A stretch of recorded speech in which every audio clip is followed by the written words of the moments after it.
ಏನು ಮಾಡ್ತಾ ಇದ್ದೀರಾ? ನಾವು ಕೂಲಿ ಕೆಲಸ ಮಾಡ್ಕೊಂಡಿರೋರು ಇಲ್ಲಿ. ನಾನೇ ಚಿಕ್ಕ ಹುಡುಗ ಇಲ್ಲಿ ಬೆಳೆದಾಗ ನಾವೇ ಇಲ್ಲೇ ಹುಟ್ಟಿ ಬೆಳೆದವರು. 35 ವರ್ಷದಿಂದ ಈ ಲೈನ್ಗಳಿದೆ. ಇವಾಗ ಏನು ನಮ್ಮ ಸರ್ಕಾರ ಮಾಡ್ತಾ ಇರೋದು ತುಂಬ ಅನ್ಯಾಯ ಆಗಿಬಿಟ್ಟಿದೆ. ಅದಕ್ಕಂತೂ ಬೇಜಾರಾಗೋಗ್ಬಿಟ್ಟಿದೆ. ನಾವೇನು ಲಕ್ಷಾಂತರ ರೂಪಾಯಿ ದುಡಿತಲ್ಲ, ಏನಿಲ್ಲ, ದುಡಿಯೋದೇ 300-400 ರೂಪಾಯಿ ಕೂಲಿಗೆ. ನಮ್ಮದು ಚಪ್ಪಲಿ ಅಂಗಡಿ ಇತ್ತು, ಅದನ್ನು ಬಿಟ್ಟಿಲ್ಲ, ಎಲ್ಲ ಎತ್ತಾಕೊಂಡು ಹೋಗಿದ್ದಾರೆ. ಹೊಡೆದು ಒಂದು ದಿನ ಕೂಡ ನಮ್ಗೆ ಏನು ಇನ್ಫಾರ್ಮೇಷನ್ ಕೊಡ್ತಾರೆ ಅಷ್ಟೇ. 3 ದಿನ ಅಷ್ಟೇ ಅಂದ್ಬಿಟ್ರು. 3 ದಿನ ಬಿಟ್ಟು ಎತ್ಕೊಡಿ ಸರ್ ಅಂದ ಕೂಡ ಎತ್ಕೊಟ್ಟಿಲ್ಲ. ಎಲ್ಲ ಹಂಗೆ ಹೊಡೆದು ಬಿಸಾಕ್ಬಿಟ್ಟು ಹೋಗ್ತಾ ಇದ್ದಾರೆ. ಯಾಕೆ ಇಷ್ಟೇ ನಮ್ಗೆ ಆಗಿದ್ದು, ಅನ್ಯಾಯ ಆಗ್ಬಿಟ್ಟಿದೆ. ಈ ಸರ್ಕಾರ ಬಂದಾಗಿಂದ ನಮಗಂತೂ ಬೇಜಾರಾಗೋಗ್ಬಿಟ್ಟಿದೆ. ಯಾಕಪ್ಪ ಇಷ್ಟು ಕಷ್ಟಪಟ್ಟು ನಾವು ಓಟ್ ಹಾಕ್ಬಿಟ್ಟು ನಮ್ಮ ಜನನ ಕಾಪಾಡೋಕ್ಕಾಗ್ತಾಯಿಲ್ಲ ಅಂತ ಕರ್ನಾಟಕದಲ್ಲಿ ನಾವು ಅಲ್ಕೊಂಡು ಕೂತಿದ್ದೀವಿ ಅಷ್ಟೇ.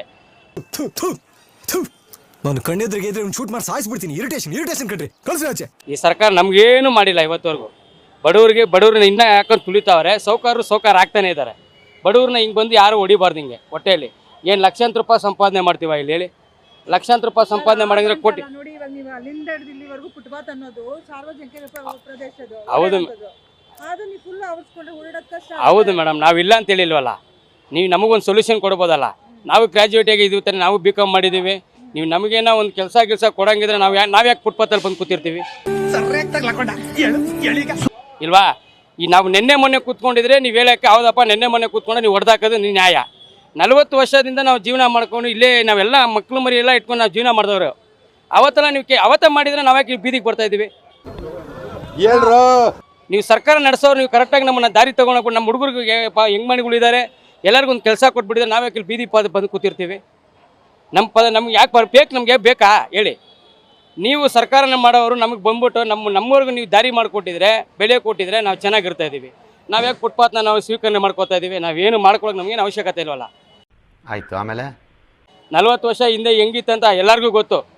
40 ವರ್ಷ ಉಚ್ಚೆ ಉಯ್ಕೊಂಡು ಎಲ್ಲ ಇದು. ನಾವೇ ಚಿಕ್ಕ ಮಕ್ಕಳು. ನನಗೆ ಇವಾಗ 35 ಇಯರ್ಸ್ ಆಗ್ತದೆ. ಇಲ್ಲೇ ಸ್ಕೂಲಲ್ಲಿ ಓದ್ಕೊಂಡು ಇಲ್ಲೇ ಮಾಡ್ಕೊಂಡು ಜೀವನ ಮಾಡ್ಕೊಂಡಿದ್ದವರು. ಅಂಗಡಿ ಇಟ್ಟಿದ್ದಕ್ಕೆ ನಾವು ಡೀಸೆಂಟಾಗಿ ಇಟ್ಕೊಂಡಿದ್ದೀವಿ ಜಾಗ. ಇದಕ್ಕೆ ಮುಂಚೆ ಹೆಂಗಿತ್ತು ಕೇಳಿ? ಇವಾಗ ತೆಗ್ದಿದ್ದೀರಲ್ಲ, ಇನ್ನೊಂದು ವಾರ ಬಿಟ್ಟು ಬಂದು ನೋಡಿ, ಇಲ್ಲಿ ಉಚ್ಚೆ ಮಾಡ್ಕೊಂಡು ಕಕ್ಕ ಮಾಡ್ಕೊಂಡೇ ಕೂತಿರ್ತಾರೆ ಜನ. ನಮ್ಮ ದೇಶ ರೀ, ನಾವು ಕಟ್ಟಿರೋ ದೇಶ ಇದು.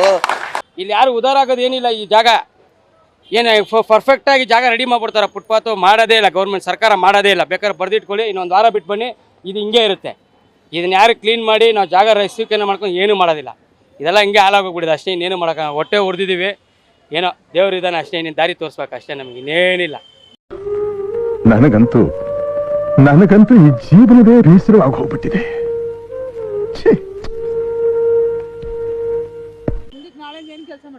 ಏನು ಮಾಡೋದು? ಏನು ಮಾಡೋಕ್ಕಾಗಲ್ಲ. ಏನು ಫುಟ್ಪಾತಲ್ಲಿ ಕೂತ್ಕೊಂಡು ಹೊಳ್ಕೊಂಡು ಕೂತ್ಕೋಬೇಕು. ನನ್ನ ಚಪ್ಪಲಿ ನಾನು ಇನ್ನೇನು ಮಾಡೋಕ್ಕಾಗಲ್ಲ.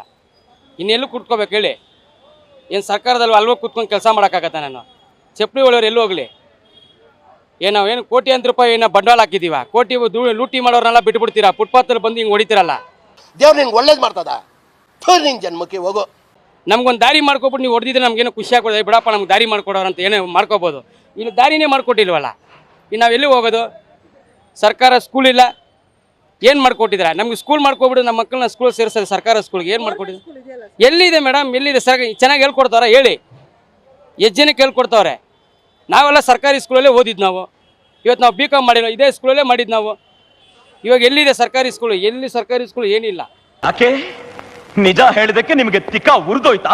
ಏನು ಮಾಡ್ತಾವ್ರೆ? ಎಲ್ಲಿ ಹೋಗ್ತಾರೆ? ಎಂತಗೂ ಇಲ್ಲ. ಎಲ್ಲ CBSE ಸಿಲೆಬ್ರೇಷನ್ ಮಕ್ಕಳು ಓದಿಂದ ಎಲ್ಲೂ ಹೋಗ್ತಾರೆ? ಆನ್ಲೈನ್ ಕ್ಲಾಸ್ ಅಂತ ಎಲ್ಲೂ ಓದ್ತಾರೆ? ಇಲ್ಲಿ ನಾವು ದುಡಿಯೋದು ಸಾಲ ತೊಗೋಬೇಕು. 40,000 ರೂಪಾಯಿ 50,000 ರೂಪಾಯಿ ಹೋಗಿ ಪ್ರೈವೇಟಲ್ಲಿ ಕಟ್ಟಬೇಕು, ಬರಬೇಕು, ಕೂತ್ಕೋಬೇಕಷ್ಟೇ. 50,000 ರೂಪಾಯಿ ಕಟ್ಟಕ್ಕೆ ನಾನು ಇಲ್ಲಿ ಬಂದು ಬಡ್ಡಿ ತೊಗೋಬೇಕು. ನಾನು ದುಡಿಯೋದೇ 300 ರೂಪಾಯಿ. ನಾನು 200 ರೂಪಾಯಿ ದುಡ್ಕೊಂಡು ನಾನು ಜೀವನ ಮಾಡ್ಕೊಳ್ಳ. ನಾನು ಅಲ್ಲಿ ಬಡ್ಡಿ ಕಟ್ಟಲ? ಇಲ್ಲಿ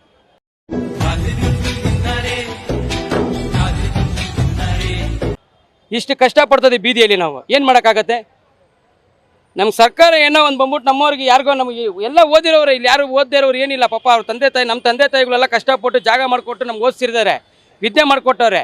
ವಿದ್ಯೆ ಮಾಡ್ಬಿಟ್ಟು ನಮಗೇನೋ ಒಂದು ಗೌರ್ಮೆಂಟಲ್ಲಿ ಯಾವುದೋ ಒಂದು ಕೆಲಸ, ಬರ್ರಪ್ಪ ನಿಮ್ಗೊಂದು ಕೆಲಸ ಕೊಡ್ತೀನಿ, ಖಾಲಿ ಮಾಡ್ರಪ್ಪ ಅಂತ ಹೇಳಿದ್ರೆ ನಮಗೇನೋ ಖುಷಿ ಆಗ್ಬಿಡ್ತದೆ. ಬಿಡ್ರಪ್ಪ, ನಮ್ಮ ಸರ್ಕಾರ ನಮ್ಮ ಪರವಾಗಿದೆ ಅಂತ ನಾವು ಓಟ್ ಹಾಕ್ಬಿಟ್ಟು ನಮ್ಗೇನಿದು ಹಿಂಗೆಲ್ಲ ಬಂದು ಬೀದಿಯಲ್ಲಿ ನಾವು ಎಲ್ಲಿ ಹೋಗ್ಲಿ? ನಾವು ಹೇಳೋದು ಅಷ್ಟು ನೋವು ಕೊಟ್ಬಿಟ್ರು, ನನ್ನ ಅಷ್ಟು ಹಿಂಡ್ಬಿಟ್ರು, ನನ್ನ ಎಷ್ಟು ಹಿಂಡ್ಬೇಕೋ ಅಷ್ಟು ಹಿಂಡ್ಬಿಟ್ರು ನನ್ನ.